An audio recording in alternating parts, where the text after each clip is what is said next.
You've felt this before. You decide you're going to change. This time you're serious.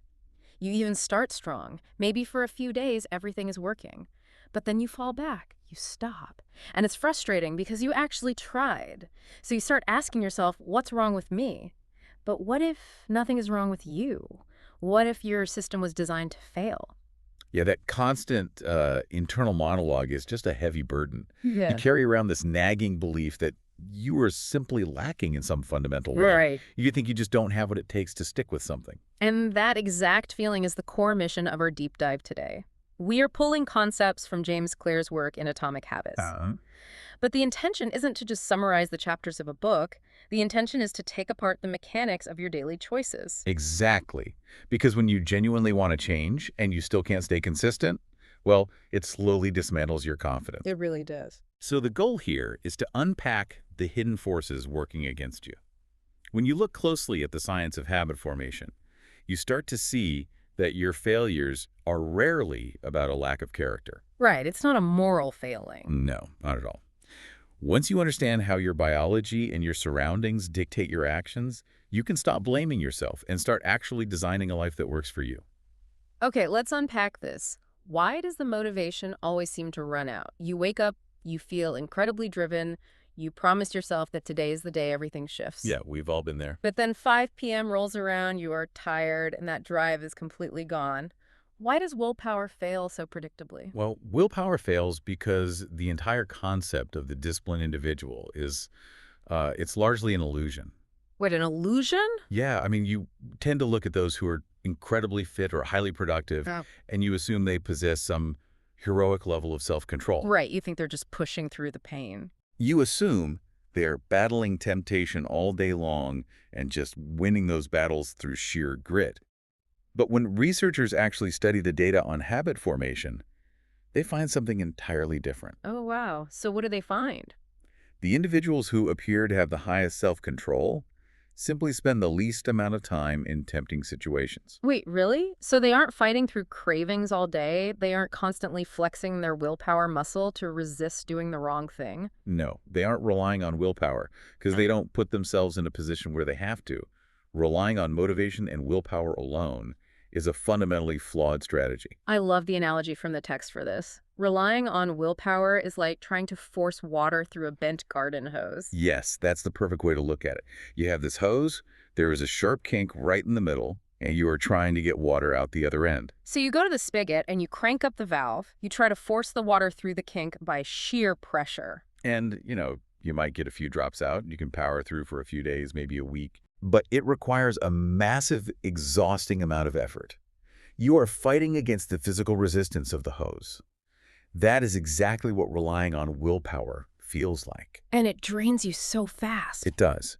And what's fascinating here is why your willpower fails biologically. Yeah.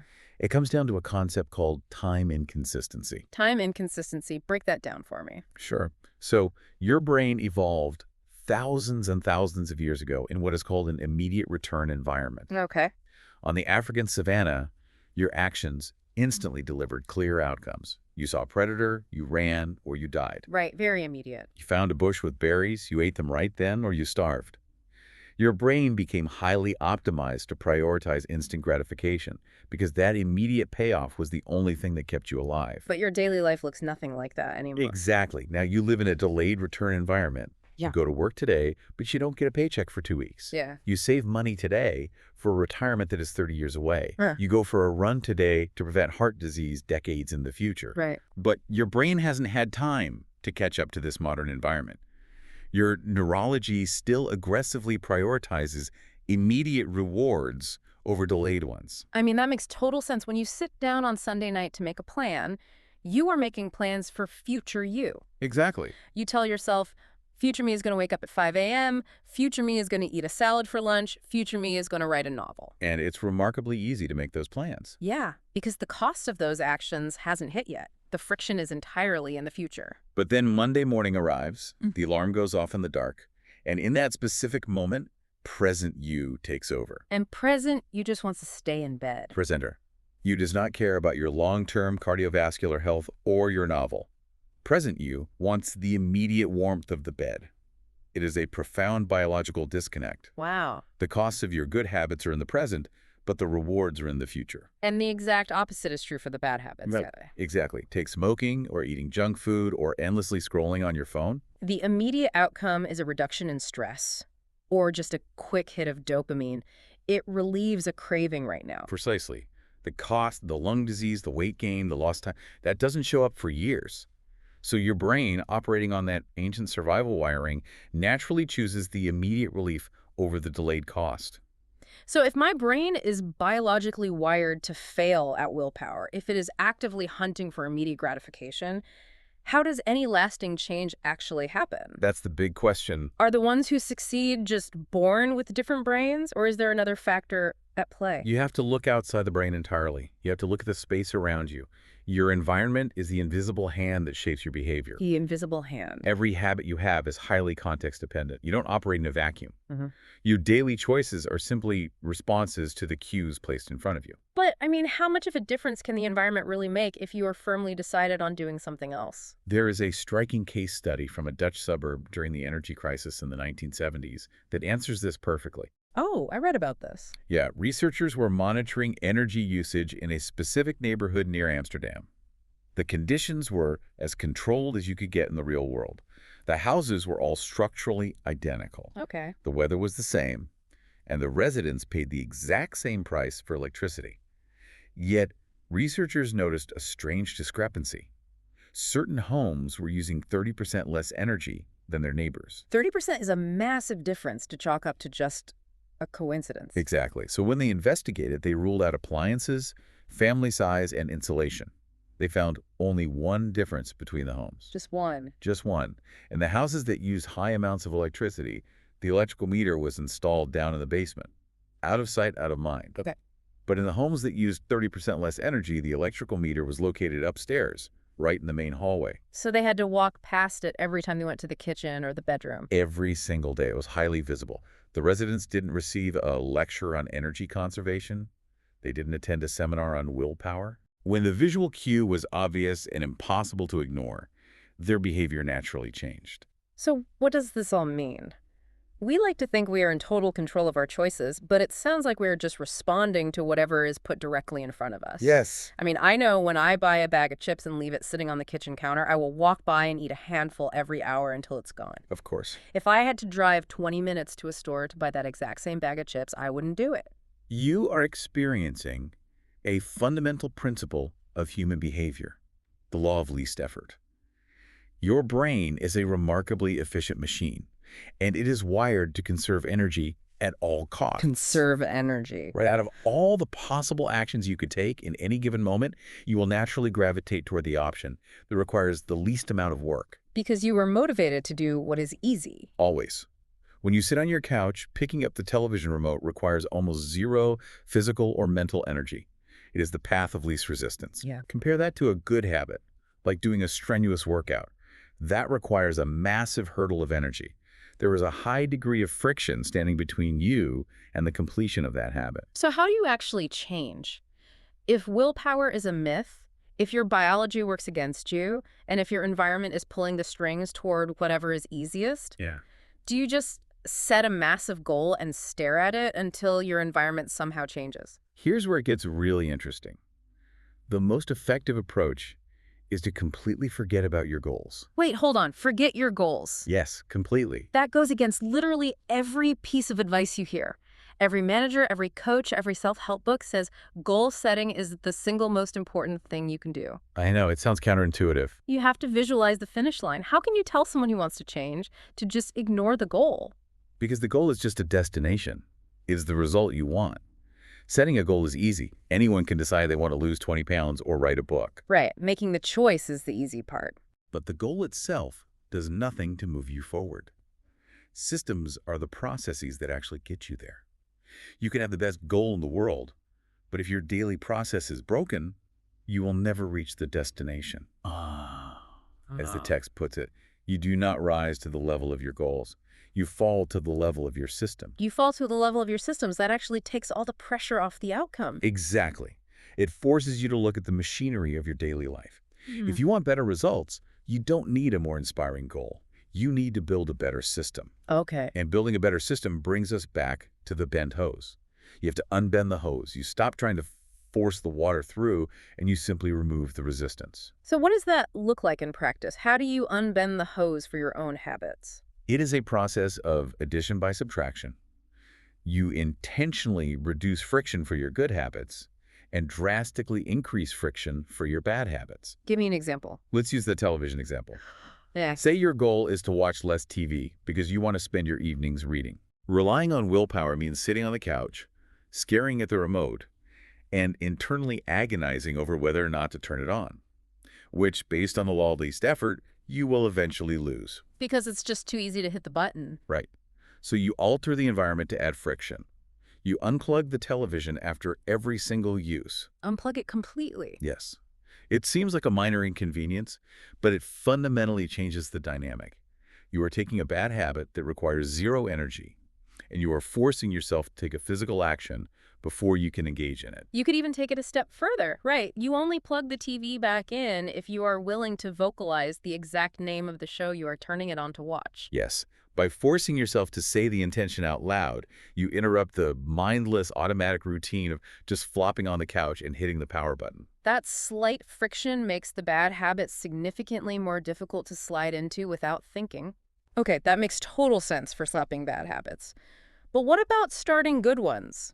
If you want to start running 3 miles a day, the friction is naturally massive. Right. You can't just put your shoes by the door and expect that to overcome the physical pain of a 3-mile run. Well, you have to apply the exact opposite logic. You want to make the good habit so incredibly effortless that your brain doesn't register any friction at all. How do you do that with running? This is where the 2-minute rule comes in.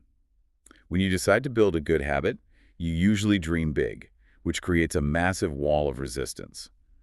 The 2-minute rule states that you must downscale your new habit until it takes less than 2 minutes to complete. So if my goal is to run 3 miles, my actual habit becomes what? Your actual habit, the only behavior you are trying to encode into your nervous system is simply tie my running shoes.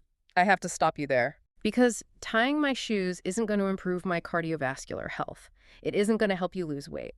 If you genuinely want to get in shape, sitting on your porch in tied shoes feels like you're just lying to yourself. I get that. Why bother doing something so small? It feels pointless because you are still judging the action based on the goal instead of the system. Oh. If we connect this to the bigger picture, consider this. You cannot optimize a habit that does not exist. You cannot optimize a habit that does not exist. That makes sense. You have to master the art of simply showing up before you can worry about the results. The first 2 minutes act as a gateway habit. They establish the behavioral baseline, they lower the friction to near zero, and they build the physical momentum required to actually start the task. So you have to standardize before you can optimize. Exactly. Once you tie your running shoes, you are much more likely to step out the front door. And once you step out the front door, you are much more likely to take a few jogging steps. Because you are letting the natural momentum of the behavior carry you forward. Yes. If your goal is to read 30 pages a night, your actual habit is read 1 page. If your goal is to do a full yoga routine, your habit is unroll the yoga mat. But how do you even remember to do that 2-minute habit? What do you mean? Well, when your day gets chaotic, you easily forget the new routine, no matter how small it is. You might tell yourself, I'm going to meditate more often, or I'm going to meditate at 8 a.m. Right. But 8 a.m. comes, you get a phone call, you are running late, and the intention just vanishes. The intention vanishes because it isn't anchored to anything solid.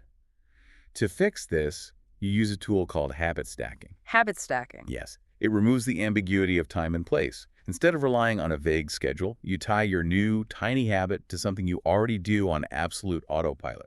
Give me an analogy for how that works in the brain. Think of your daily routines like a series of train cars.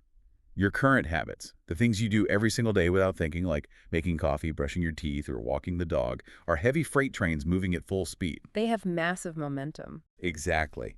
Your new habit, unrolling the yoga mat or meditating for 1 minute, is a tiny, lightweight cart. If you try to push that tiny cart from a dead stop using willpower, it takes a lot of effort. Because there's no momentum. Right. But if you just link that tiny cart to the back of the massive freight train, it gets pulled along effortlessly. Ah, you are using the neurological momentum of the old behavior to drive the new one. The formula becomes After I do my current habit, I will do my new habit. For example, if you want to build a mindfulness practice, you don't just say you will meditate. You say, after I pour my morning coffee, I will meditate for 1 minute. Because you pour your morning coffee every single day without fail, it is deeply ingrained in your system. By stacking the meditation immediately on top of it, the coffee becomes the trigger. Exactly. Or, after I take off my work shoes, I will immediately change into my workout clothes. Right. You are chaining these behaviors together, creating a seamless sequence where one action naturally flows into the next, requiring very little conscious deliberation. You aren't relying on willpower to decide to put on your gym clothes. The act of taking off your work shoes makes the decision for you. Exactly. It's an automatic sequence. Let's bring all of this together. We started this deep dive talking about that heavy, frustrating feeling of failure. Yes. That moment when you stop, look at your lack of progress, and ask yourself, what's wrong with me? And the ultimate takeaway is nothing. Nothing is wrong with you. You do not lack willpower. You are not fundamentally broken. Mhm. You are simply expecting yourself to win a game where the rules were actively stacked against you. Precisely. You were trying to force water through a bent hose, fighting your own evolutionary biology, and living in an environment that was full of high friction for your good choices and low friction for your bad ones. And this raises an important question. If your environment is the invisible hand shaping your behavior, you have to ask yourself what your current environment is telling you to do. I want you to pause for a moment. Literally, look around the room you are sitting in right now. Look at the objects within arm's reach. Are your running shoes visible, or are they buried in a dark closet? Is the remote control resting on the coffee table, or is the television unplugged? Is your phone sitting right next to your hand, begging to be scrolled? What behaviors is this specific space designed to encourage? Are you the architect of your environment right now, or are you just the victim of it? Take a good look at your room, unbend that hose, and we will catch you on the next deep dive.